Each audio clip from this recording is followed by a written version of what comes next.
with older beginners, it's like I said before, there's a lot of self-limitation. If I can get somebody to crack through that, that's what really charges me up. I love teaching people guitar. I love hearing them play, but to see them slowly turn things around and start believing in themselves, that's huge. To be honest, it drew me to older beginners because the stories there are rich, but also the entrenchment is pretty thick. So it was like my mission to pull that out of people and get them to believe in themselves, but also believe that, yeah, I might be 40, 50, 60, 70, and I can discover a new part of myself even when I didn't think I could. It was an honor being interviewed by the Acoustic Shop team, digging deep into not just my story, but the real struggles and breakthroughs so many of us face starting guitar later in life. Whether you're brand new, returning after years away, or just feel like you're behind, I hope this interview gives you hope and some practical steps to move forward with music in your life. Welcome back to the Acoustic Shop Knows People. Today, we know Tony Policastro. You've been doing this for a while. You are one of the leaders in the, especially YouTube world, but just in guitars in general right now. We've all followed your channel. The show was great. You're doing a lot of education of guitar, but it started way before that, right? You were beginning of the Acoustic Letter stuff, correct? Yeah, it started before that, actually. So I used to work here at the Old Town School. Is that true? Yeah, from about let's say 2005 to 2008. Loved music, barely had started playing. I started playing at 18. This was probably when I was maybe 19, 20. And then a job listing came up, and it just was for a music store. I didn't even know it was here. I didn't know anything about the school. And I thought, well, I'm interested in music. I could work there. So I come in for an interview, and there was like a skills part of the interview. Ted, the fellow that used to run the store downstairs. So I had to tune a mandolin, and I had just gotten maybe the year prior, an Epiphone mandolin was my first one because I heard Led Zeppelin and I was like, I want to play that. So I knew practically nothing. I knew enough to be like marginally dangerous to anybody within earshot. And one of the things was to tune the mandolin, right? So I tuned the G, the D. I got to the A string, Z, and I reversed the two high strings. So I was trying to tune the A to an E, and I ended up trying to tune the E to an A. Well, some sort of cosmic intervention happened. Neither of those strings broke. That is pretty cosmic. And I knew I was in the wrong. I knew I was in the wrong, and eventually Ted was like, "Yeah, that's fine. You're fine." So he probably stopped me before things got ugly. Yeah. But he hired me.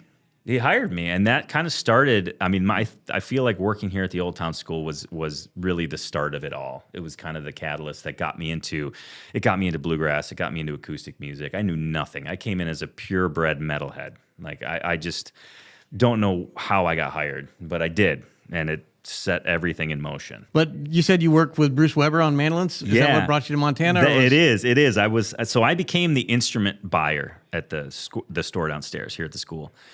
And I loved high-end acoustic guitars. And it wasn't necessarily the age of YouTube where you could find out stuff. So I was just on the websites all the time.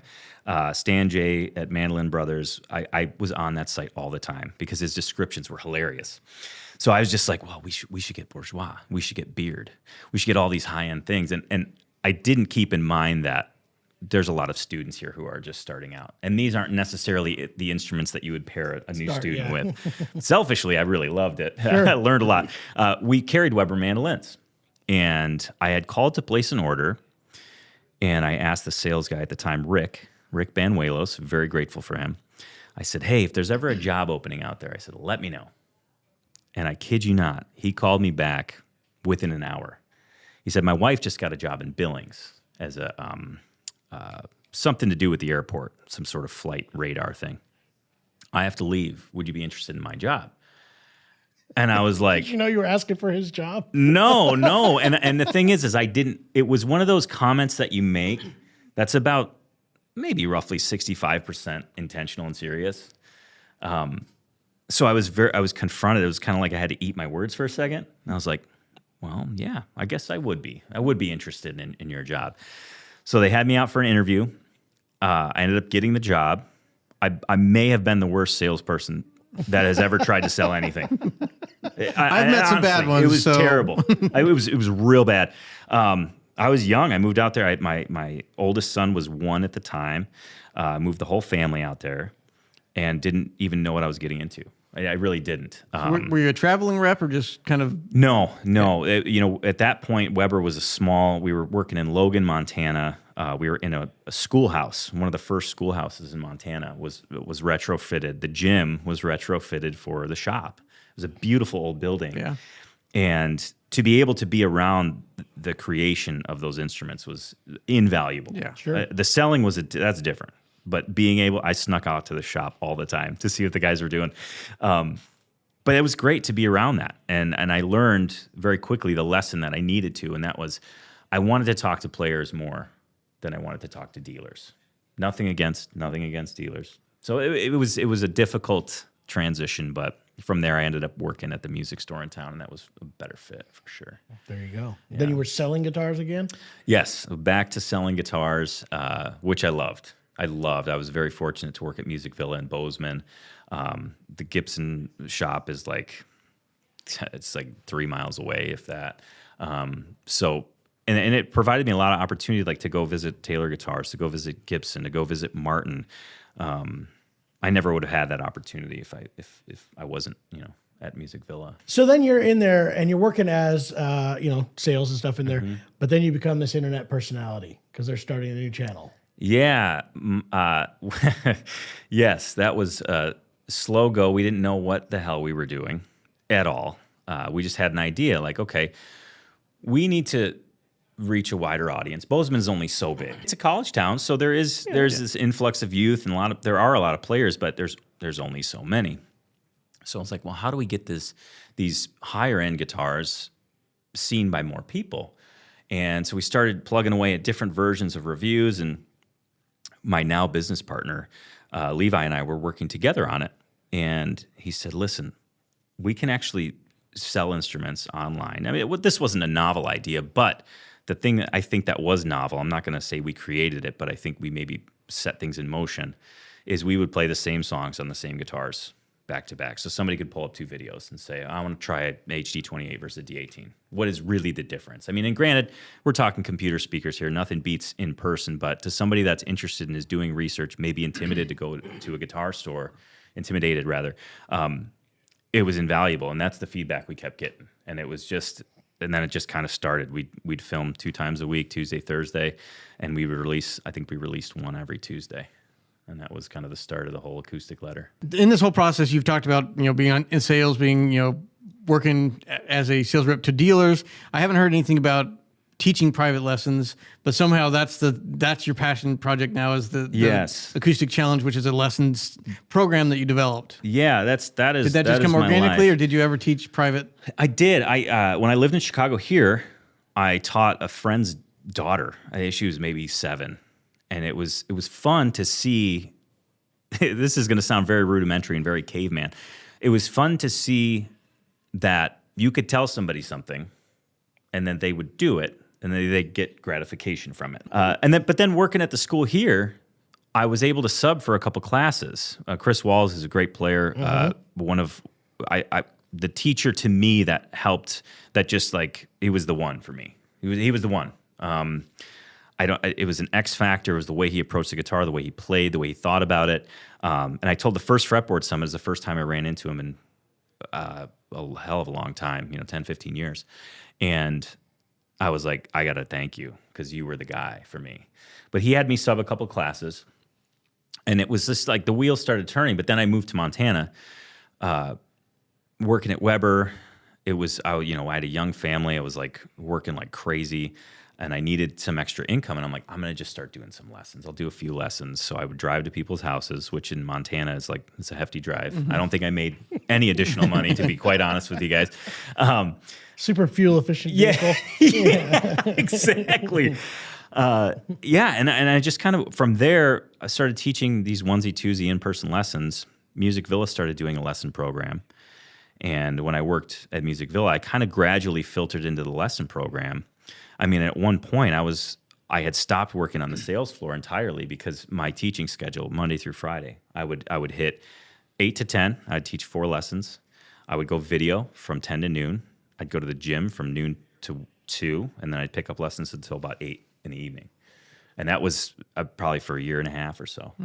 And then gigs, at night. So you kind of decided that you're going to put together a lesson program that's a little bit different, but with the acoustic challenge that makes people practice in a different way, or focus their way of practicing on ways that you probably discovered through your private lessons. Yeah, and this really goes back to Chris also. I didn't necessarily like take his teaching style. It was more of the thought of like, he was teaching us songs. And I had thought, you know, in my very stubborn, naive college brain, like you just get the scale book and you just run scales, and then pretty soon you're improvising and it's just happening. And it was like, the gratification I got that was negative. There was no gratification. It was just notes. And I'm like, what am I even doing? Like, this is dumb. But Chris teaching tunes, and all of a sudden I'm like, well, he's teaching me a lot more than just tunes. Like, I'm getting technique. I am getting the scales, but the context is there. Like, I have the context, so what I'm learning is immediately applicable. Mm-hmm. I don't have to make this connection. That connection's built in for me. And what I found, back to the lessons and kind of how that morphed into the lesson program, I actually remember I had a student named Sandy, and I asked her why she wanted to learn to play guitar. And, I think it'd be really fun to relax and play guitar. So then, like, the next week, I had to ask her again. She's like, well, you know, it's fun to have my own hobby, something just for me.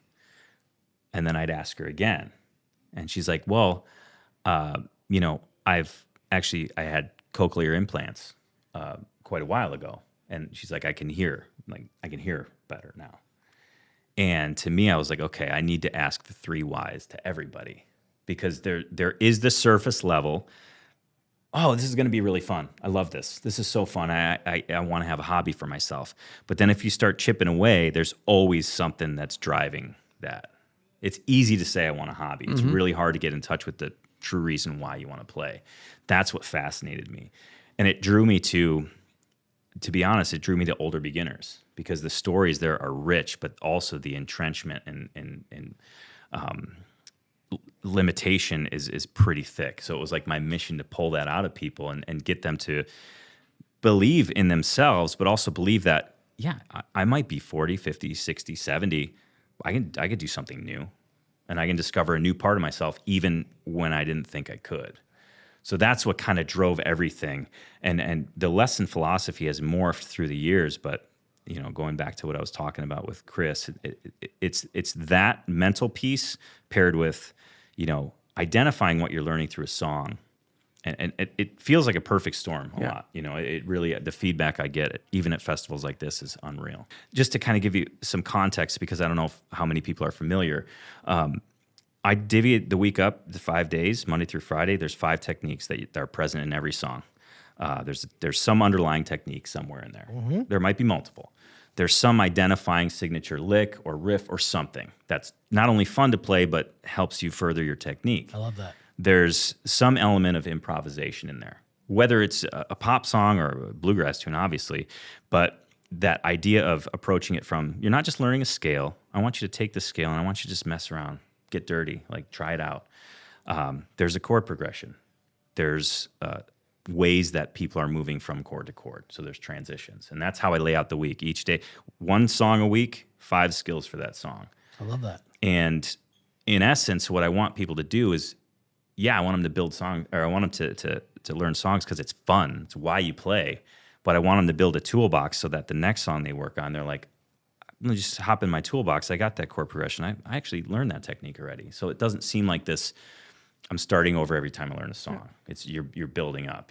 I'm a big believer in just slow, steady progress. And then you look back and you're like, this is awesome. You know, I did it, quote unquote. Now, if you want to experience this for yourself, please join my 5-day Stop Dabbling, Start Playing Guitar challenge. Give me just 10 minutes a day, and I'm going to walk you through the 5 core skills every player needs. Real music, 1 bite-sized chunk at a time. It starts on Monday. Go ahead and click the link in the description to join for free.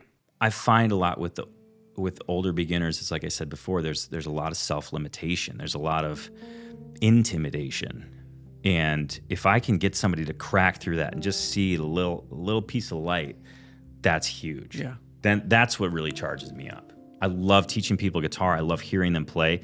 But to see them slowly turn things around and start believing in themselves, that's huge. Because, you know, not to get off on a big tangent here, but, I think of myself, I think of my dad and my experience with my dad.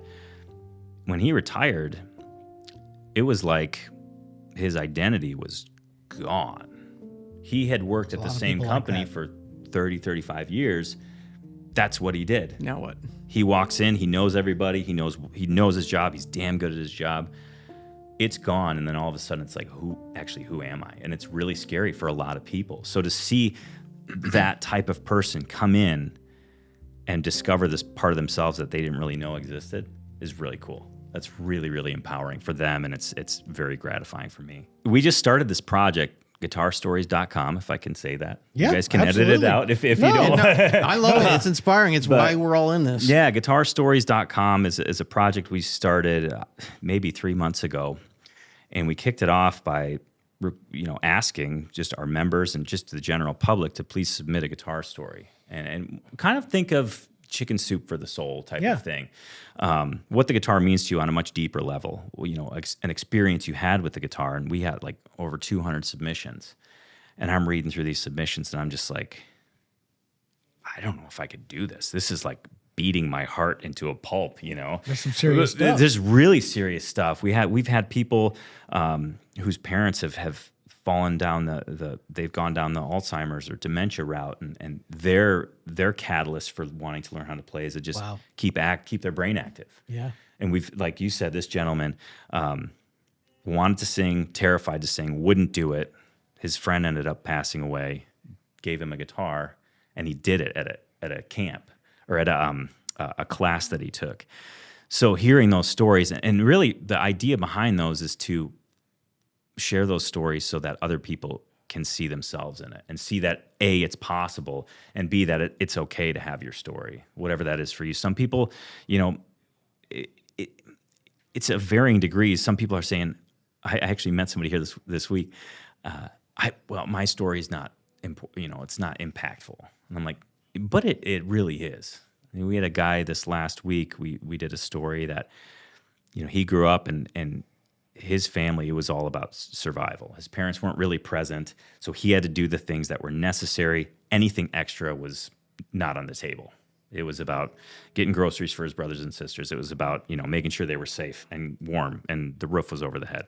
So when he got older, had his own family, he finally had a chance to get his own guitar. And the meaning that it held for him was just like it's next level stuff. Yeah.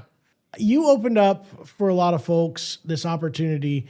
I think there's this breakdown of intermediate beginner players that look at that stuff and say, that's just ridiculous. That's a world that doesn't make any sense to me. There's no way a guitar is worth that. And you were able to, because you would talk about some of the more beginner intermediate stuff too. Yeah. But it gave that opportunity to go, this is why this is cool. This is why this becomes so expensive. Because I think, it is tough for anybody who's wanting to buy guitars that now are in the $10,000, $12,000, $20,000 range. And that's become a constant to see now, where we didn't expect that probably 10 years ago. And people look at that, and we have to remind our staff all the time. It's like, you got to realize there's a huge portion of guitar players that think $300 is an outrageous amount of money to spend. And I think your channel was really good at discussing that difference quite often, because you'd highlight some really just amazing boutique instrument, but then you'd also bring it back to why some of these more inexpensive instruments are a good option, and kind of break down a little bit. Yeah, I wish some of the quote unquote lesser expensive instruments were available to me when I started, because I look at the array of things available now, and it's not just about quantity, it's about the actual quality. I mean, you look at makers like Eastman, you look at makers like Blue Ridge. I mean, these are just some that I've run into, and I'm just like, these are awesome instruments. And nobody should feel bad about having something. Nobody should feel like, it's not a Martin, or it's not a Bourgeois, or fill in the blank. No, it's your guitar. You should be proud of it. And you know what? I think the quality now is probably the best it's ever been. I agree with that. It's kind of hard to find a really garbage guitar right now. Correct. So with the acoustic challenge, do you keep adding stuff to that, or you pretty well developed a system and it's now just kind of available, or is this something that you keep adding new content? That's a really good question. We very selectively add content. We find out what people resonate with, and when we find out what they resonate with, we do a great job of helping people understand the benefit of revisiting those things and measuring their progress in a very distinct apples to apples comparison. And let me just explain a little bit about this, because this is something that has impacted my own guitar progress and journey enormously. And that is, as a guitar player, we want to get better. I mean, how many guitar players can you talk to this week and, I'm gonna start working on this, that, or the other thing, and I want to get better. I just want to get better. But that doesn't mean anything. It doesn't. It's not a defined goal. It's this place on the horizon that you may or may not get to. But ironically, the closer you get to better, the further better gets away. Exactly. It's a moving target. Yeah. So I encourage people to set defined goals, and one of those things that I really want to encourage people to do is to actually measure their progress. Look backwards. Reflect on where you were a week ago, a month ago, a day ago. So to be specific with our curriculum, we have actually, there's 3 or 4, I can't remember. I should probably know this. We call them benchmark songs. So those songs rotate through on a quarterly basis. And when people come to those songs, the lesson has not changed. The song has not changed. They have changed. And we encourage them to record themselves. This isn't to post online. This isn't to, perform. This is here's evidence of where I'm at right now. Undeniable evidence. Could be ugly, could be great, could be somewhere in between. Doesn't matter. Next quarter, when it comes around, you record yourself again. Next quarter, when it comes around, you record yourself again. Pretty soon, you got 3 videos, and you can just look. There's no questioning, am I getting better? How often is it like, how do I know I'm getting any better? Well, when you're chasing 6 different songs, and then the next one comes up, and then the next one comes up, you can type in how to play guitar, and you could sit on there for probably months, probably an entire year, and still not watch all the videos. Oh, easily. They're everywhere. Easily. And I'm not saying that's a bad thing if you approach it the right way. We found this study where it was people set up at a farmer's market. There was one table with 4 jams. There was another table with 12 jams. The 4 jam tables sold out. The 12 jam tables did like 50% of the sales. It's just interesting to know that, like, even on a small scale like that, something innocuous like jam, it still carries over. And I mean, look at how many options we have for guitar right now. It's like infinite, really. Really appreciate you taking some time to visit with us. Before we get out of there, we have one question. Do you still get to perform? Yeah, I do. Actually, this summer was probably the busiest I'd been. Charlie Parr is a good friend of mine, and I went out to the Midwest with him. We did some dates in the Midwest. I'm coming back to the Midwest again in January to play with him. I'll have an album hopefully done by January. Awesome. And I'll be It's doing always exciting being in the studio. And it was great. It was a phenomenal experience. It's always very humbling. But I'll be opening some shows with Charlie and being able to play, my solo stuff. And then around Bozeman, I play pretty frequently here and there. And I fill in a lot.